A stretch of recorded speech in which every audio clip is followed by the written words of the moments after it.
When and how occurred the idea of winemakers' dinners? Martin Dindos and I were together in the Czech Republic and the Mosel area attending some wine tastings with Riesling producers. And we came up after drinking a lot of Rieslings, the idea of bringing the Mosel winemakers from Germany to the British Virgin Islands and to pair it with great food. That was about 2.5 years ago.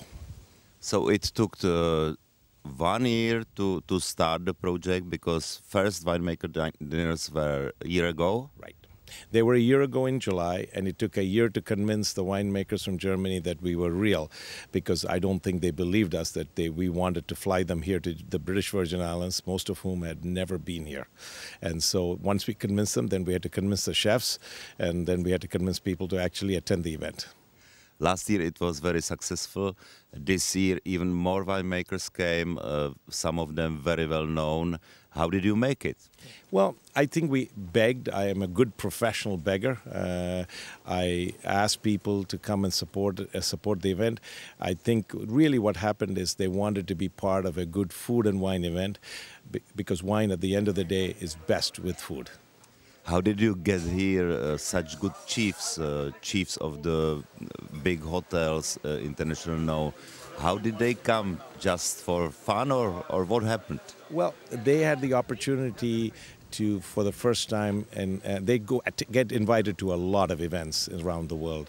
But what they wanted was the exposure of doing one great dish per evening and working with 6 other chefs, and their opportunity to match with wine. I mean, again, chefs often don't get the opportunity to be very creative. They have to do things that they have to sell in their own places. And this was an opportunity for them to really be superb. Each night they could be superb because they could focus on one course. The idea of winemaker dinners all over the world is pretty unique. How satisfied you are? I think it's amazing that it is after 2 years that this event has become so successful. Both winemakers like it, chefs like it, but most importantly, we have people who are willing to pay a lot of money to attend the events, because you can do this, and if nobody came, then I would have to drink all the wine with Martin, and I would have to do all the eating, and I would be very fat compared to what I am now. So. This year, all dinners were sold out. They were sold out, and we had a waiting list, and there was standing room. In fact, people came who were on the waiting list to stand just in case somebody didn't show up for the dinner. So we had sold standing room tickets also, which is a very strange concept for a winemaker's dinner. And you have to do the same thing, the same winemaker dinners December this year? It'll be 4 winemakers dinners in December, and again 7 lunches. The difference will be it'll be new chefs, except for Vikram Garg, who is coming back to coordinate it. It'll be new winemakers, so new winemakers, new chefs, and new locations. But it'll be the same idea. And next year?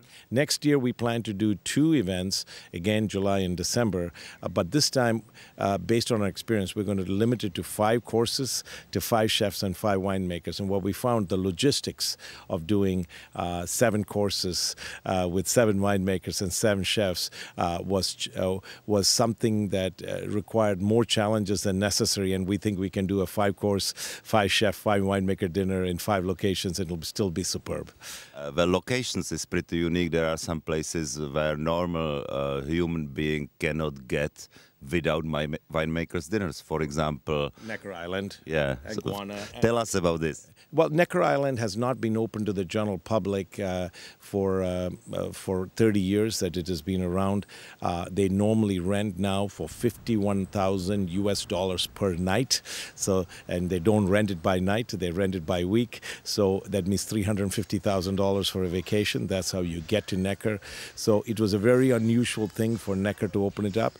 Similarly, Guana Island at the Yost House and Falcon's Nest at Peter Island are not available for the general public to just walk in for one night. They're expensive to rent.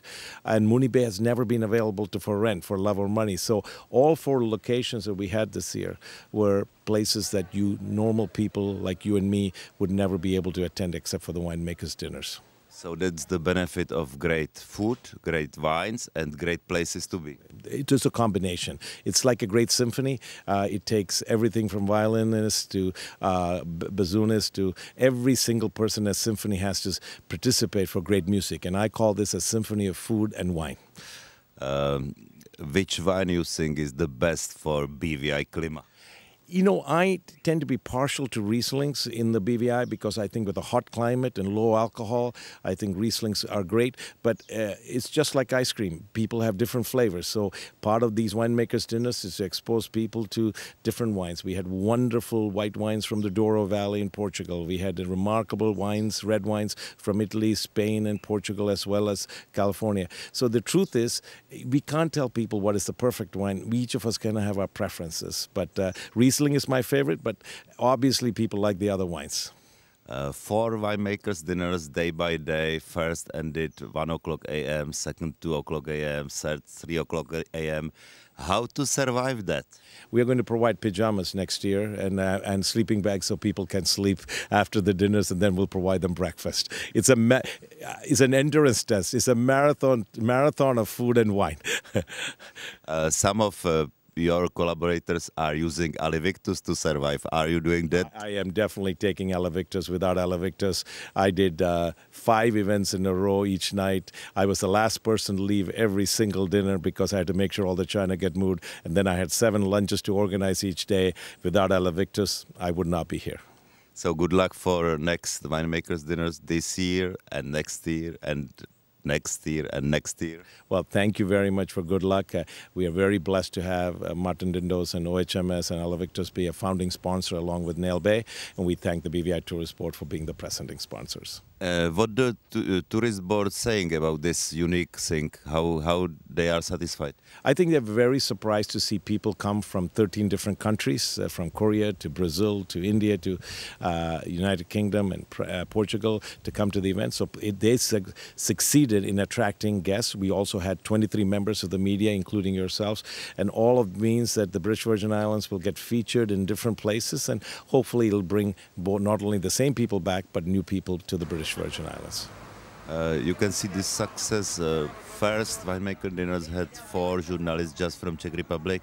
This year it was again 23. From which countries? We had journalists from Korea, Japan, Brazil, United Kingdom, Germany, and throughout the United States. The United States had lots of people this year. We didn't have one last year. But to get a journalist from Korea and Japan, and we had 3 journalists from Brazil. So Czech Republic is a very special place, but it's a small country, so we need to expand ourselves to other people, and that's why the journalists will help.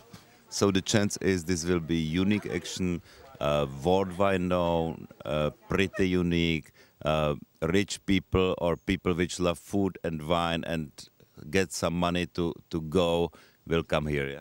That is correct. And it's also to help 4 charities. We shouldn't forget that all the net proceeds benefit 4 charities. It's not for profit, so 4 charities benefit. But we also have 7 lunches that were sold at $50 a piece. So people who are not rich, who wanted to meet the winemakers, had an opportunity for $50 to attend a 3-course lunch and meet the winemakers. So while the dinners are extraordinarily expensive and will continue to be expensive, we will provide opportunities with lunches at $50 for regular people to be able to meet winemakers and taste some great food.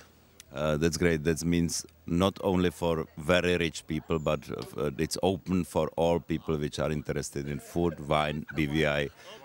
And that's why we did the lunches, because we wanted to find a way to showcase local restaurants, but also to showcase the winemakers, so it didn't just become a place for rich people. But clearly the evening dinners are geared for people who pay $2,500, $5,000, $7,500, and $10,000 to attend the dinners, and seems to have no shortage of people to do that. But the lunches are really, really open to the general public. Last year you raised for charity $100,000. Correct, and we expect by the time because that was over 8 dinners that were held in July.